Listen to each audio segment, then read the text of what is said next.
Pagi ini kita ketemu lagi dalam kesempatan yang baik untuk satu hari ke depan Anda akan praktek Dhamma, praktek meditasi. Ini adalah kesempatan yang berharga untuk Anda, minimal untuk menambah potensi-potensi baik, menambah kualitas-kualitas baik, dan jarang ada yang memiliki kesempatan ini. Jarang juga ada yang mau melakukan ini, dan Anda mau melakukan saat ini. Ini saya bisa bilang satu keuntungan untuk Anda. Nah, nanti akan mulai dengan satu stansa dari Manggala Sutta. Katakan asiwana ca balanang pandita nanca sewana pujaca pujanianang eta manggala mutamang. Tidak bergaul dengan orang bodoh, bergaul dengan orang bijaksana, menghormat yang patut dihormati, itu adalah berkah utama. Nah, di sini akhirnya kita harus mengetahui mana yang dibilang bodoh, mana yang dibilang bijaksana, kategorinya. Biar jelas secara Dhamma itu seperti apa. Nah, orang bodoh diketahui dari perbuatannya. Begitu juga orang bijaksana juga diketahui dari perbuatannya. Jadi seseorang yang melakukan perbuatan buruk melalui pikiran, ucapan, dan juga badan jasmani itu dikatakan sebagai orang bodoh.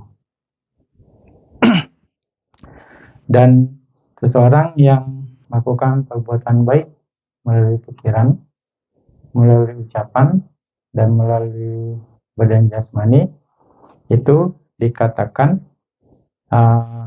orang yang bijaksana. Jadi bodoh dan bijaksana itu tergantung perbuatannya. Jadi kita dikatakan bukan karena kelahiran kita jadi bodoh atau bijaksana, tapi karena perbuatannya. Karena perbuatan seseorang bisa jadi bodoh, bisa jadi bijaksana. Nah, karena kita bisa mengatur atau kita bisa mengendalikan kekotoran batin kita, makanya kita tidak melakukan hal-hal yang bodoh, hal-hal yang tidak pantas melalui pikiran, ucapan, dan perbuatan. Itu dikatakan maka kita jadi bijaksana. Nah, kalau kita kebawa arus oleh kekotoran batin, dan kita akhirnya melakukan hal-hal yang bodoh, hal-hal yang buruk melalui pikiran, ucapan, atau perbuatan, maka kita jadi bodoh. Bodoh dan bijaksana akhirnya dari perbuatan. Anda di sini hari ini minimal satu hari ke depan punya kesempatan jadi orang bijaksana. Jadi orang bijaksana karena Anda sedang berusaha mengendalikan perbuatan Anda. Mau dikatakan Anda kecil kemungkinannya untuk berbuat kasar atau berbuat jahat melalui perbuatan. Anda jaga sila. Anda juga nggak boleh ngobrol, itu meminimalkan Anda untuk berkata kasar atau gosip atau yang lain selama Anda meditasi. Seminimal satu hari ke depan. Jadi dari ucapan Anda punya peluang untuk jadi orang bijaksana. Lalu juga melalui pikiran. Pikiran Anda juga sedang berusaha mengendalikan pikiran-pikiran yang gak bermanfaat, dikendalikan dengan hanya mengamati objek meditasi. Objek meditasi adalah objek yang bermanfaat. Jadi secara pikiran pun Anda sedang berusaha untuk mengendalikannya. Jadi kategori bodoh dan bijaksana Anda sudah bisa paham, dan lagi Anda punya kesempatan untuk bisa hanya mengarahkan diri Anda saat ini untuk jadi bijaksana. Artinya berbuat baik terus dalam pikiran, ucapan, dan juga perbuatan badan jasmani. Ya, satu hari ini akan sangat berkesan. Ya, Anda boleh mengenangnya nanti. Ya, minimal satu hari saya sudah jadi orang bijaksana. Ya, karena nggak gampang, sulit, kesempatan yang nggak akan ketemu, mungkin jarang ketemu lagi bisa Anda nggak melakukan sesuatu yang buruk. Kalau setelah di luaran, ya mungkin terus berkecamuk, ya kan, baik dan buruk akan silih berganti. Bisa dikatakan seperti itu. Nah, mendengar kata bodoh dan bijaksana, atau bisa dikatakan bodoh, kita nggak perlu jauh-jauh. Ya nggak perlu jauh-jauh, kita menilai atau melihat. Kita harus ya melihatnya dari dekat. Artinya kita harus introspeksi sama diri kita sendiri. Jadi kita nggak bisa, istilahnya selalu nyalain orang. Oh, dia bodoh, oh saya bijaksana. Tapi kita harus berkaca secara jujur sama diri sendiri. Sudahkah saya bijaksana? Apakah saya sudah masih bodoh? Nah, ini yang harus terus kita renungkan. Nah, makanya pentingnya kita latihan mengendalikan diri seperti itu. Sehingga kita punya perenungan. Nah, meditasi adalah salah satu cara mengendalikan diri. Dan Anda sudah tepat kalau Anda mau jadi bijaksana. Latihan meditasi. Karena dikatakan juga, semua bahaya dan penderitaan itu disebabkan kebanyakan dari orang bodoh, bukan orang bijaksana. Semua bahaya, karena mereka kadang nggak peduli, karena mereka mungkin kadang juga nggak tahu. Makanya dikatakan semua bahaya karena kebanyakan kita hasilnya disebabkan oleh orang yang bodoh. Nah, seperti itu. Jadi Anda punya kesempatan untuk menjadi bijaksana. Dikatakan lagi bahwa seorang yang bodoh itu akan bertambah tua. Orang yang bodoh itu akan bertambah tua. Tapi orang yang bijaksana akan meningkat kualitasnya. Ya. Jadi kalau orang bodoh ya udah dia akan jadi tua saja tanpa meningkat secara kualitas batinnya. Tapi orang bijaksana dia akan meningkat secara kualitas batinnya. Itu perbedaannya. Jadi belum tentu juga orang tua itu bijaksana. Kalau orang tua tapi dia tidak meningkat kualitas batinnya, dia bodoh.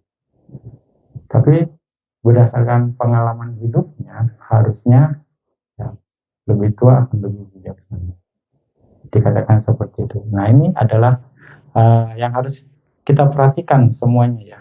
Jadi dikatakan di sini orang bodoh akan bertambah tua, tapi orang bijaksana akan meningkat kualitas batin. Ya, Anda punya kesempatan untuk meningkatkan kualitas batin Anda seiring dengan bertambahnya umur Anda. Harus ke sana. Akhirnya Anda jadi bijaksana. Dikatakan lagi bahwa dalam kitab komentar dikatakan bahwa balananti balanti asasantiti bala asasita pasasita matena jiwanti na panya jiwi tenati adipayu. Artinya di sini seseorang yang hanya bernapas untuk hidup itu adalah orang bodoh. Seseorang, bantu ulang ya, seseorang yang hanya bernapas untuk hidup itulah orang bodoh.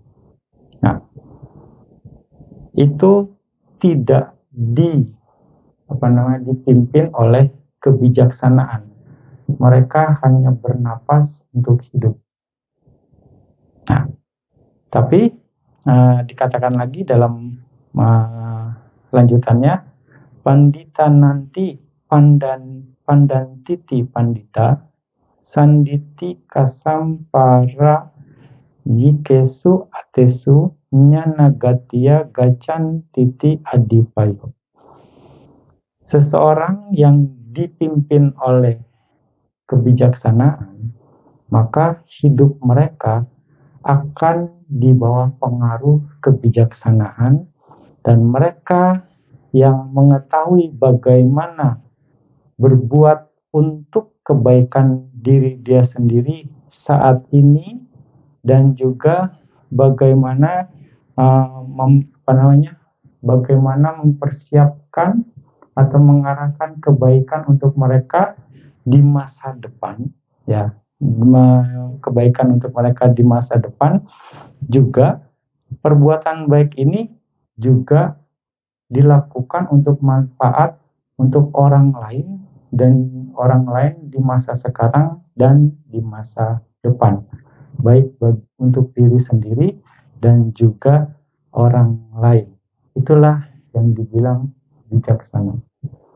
Jadi orang bijaksana itu menjalankan kehidupan, hidupnya bermanfaat. Hidupnya bermanfaat untuk diri dia sendiri dan juga untuk orang lain. Itulah bijaksana. Jadi dia bernapas untuk sebenarnya dia bernapas menjalani kehidupan supaya hidupnya bermanfaat bagi diri dia sendiri dan orang lain. Hanya dikatakan seseorang yang hanya bernapas untuk kehidupan saja itu adalah orang bodoh. Artinya di sini dia nggak memberikan manfaat untuk diri dia sendiri dan juga orang lain. Ya. Keberadaan Anda di sini bermanfaat. Anda bernapas, ya, untuk bermanfaat bagi orang lain. Apa bermanfaatnya? Anda bermanfaat untuk sasana saat ini, karena Anda praktek dhamma, ya kan? Sasana akan berkembang, sasana akan bisa bertahan lama kalau ada yang mempraktekkan. Nah, sasana akan setidaknya dengan praktek Anda mempertahankan sasana. Ketika sasana bertahan lama, banyak makhluk yang akan mendapatkan manfaat. Juga keberadaan Anda bermanfaat bagi pihak-pihak yang memberikan support dan bagi terselenggaranya kegiatan ini. Ya enggak, saling support satu dengan yang lain. Para donatur yang lain. Ketika Anda sekarang jaga sila, Anda praktek meditasi, itu sangat bermanfaat buat mereka. Selain Anda juga dapat manfaat, Anda bikin minimal hari ini mengumpulkan atau mengakumulasi potensi-potensi baik kan. Kusala kama banyak Anda hasilkan saat ini. Jadi itu bermanfaat untuk diri Anda sendiri, untuk ke depan, dan juga bermanfaat bagi yang support terselenggaranya kegiatan ini. Jadi keberadaan Anda saat ini bermanfaat untuk Anda sendiri dan juga orang lain, makhluk lain. Setelah acara ini, Anda limpahkan jasa juga untuk semua makhluk, dan makhluk-makhluk yang nggak kelihatan pun akan mendapatkan manfaat dari keberadaan Anda. Nah, jadi minimal hari ini hidup Anda dipimpin atau dipengaruhi oleh kebijaksanaan. Ya, sekali lagi, Anda punya kesempatan untuk jadi bijaksana. Untuk jadi orang bijaksana minimal 1 hari. Nah, makanya kita harus menjadi penuh perhatian. Penuh perhatian artinya kita perlu mengontrol kekotoran batin kita supaya kita jadi bijaksana. Ya, dikatakan lagi, pamatasa ca nama cataro apaya sakageha sadisa.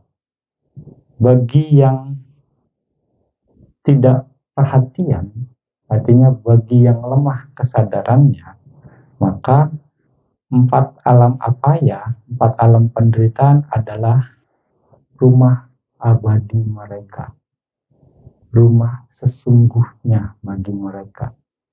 Bagi mereka yang tidak punya perhatian, bagi mereka yang lemahnya, kesadarannya lemah, headless, ya. headless gitu. Jadi kita harus berusaha untuk jadi bijaksana dan membawa kekotoran batin kita terkendali. Nah, karena itu kita perlu menjadi penuh perhatian. Kita penuh perhatian dalam artian ya memperkuat kesadaran. Memperkuat kesadaran. Nah, Anda di sini belajar meditasi. Anda sekarang ini memperkuat konsentrasi. Itu salah satu cara untuk meningkatkan atau memperkuat kesadaran Anda. Karena seseorang yang berkonsentrasi, Buddha katakan, sangat bermanfaat dan banyak manfaatnya, dan seorang yang berkonsentrasi akan bisa melihat Dhamma sebagai mana adanya. Ya, dengan cara caranya memperkuat konsentrasi. Maka apa yang Anda putuskan, apa yang Anda pilih hari ini untuk datang ke sini sudah sangat tepat kalau Anda mau jadi bijaksana. Gitu ya. Memperkuat perhatian Anda, memperkuat kesadaran Anda. Ya, dengan begitu manfaatnya akan sangat banyak.